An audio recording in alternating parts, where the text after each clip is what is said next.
வருத்தப்பட வேண்டாம்.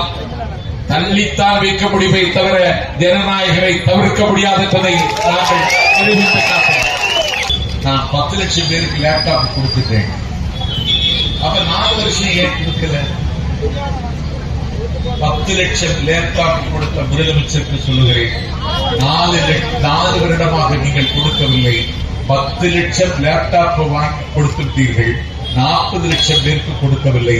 அவர்கள் உங்களுக்கு எதிராக திரும்பி இருக்கிறார். இந்த லேப்டாப் கொடுத்தா ஜெயிச்சிடலாமா? லேப்டாப் வாங்குற மாணவர்கள் பூரா அந்த லேப்டாப் வாங்கணும்னு அதுல விஜய் படத்தை வச்சு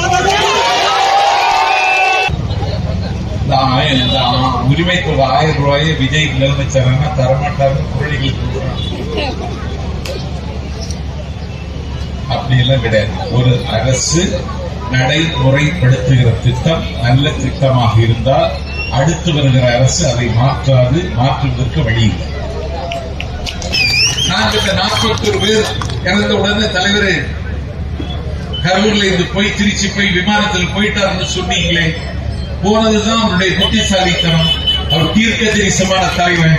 அவர் அங்கே இருந்திருந்தா என்ன ஒரு ஸ்டார். அவரை பார்ப்பதற்கு பல லட்சம் பேர் கூடுவார்கள். அசம்பாவிதம் நடந்து விட்டது என்று கவலையோடு பல பேர் லட்சக்கணக்கில் திரளுவார்கள். காவல்துறை இந்த கூட்டத்தை கட்டுப்படுத்த முடியாது. 41 பேர் இறந்தால் தலைவர் அங்கேயே நின்றிருந்தால் 82 இருக்கும். அதனாலதான் நிலைமை மோசமாகிவிடக் கூடாதுன்னு எங்கள் தலைவர் போயிட்டாரு. இன்னைக்கு என்னாச்சு?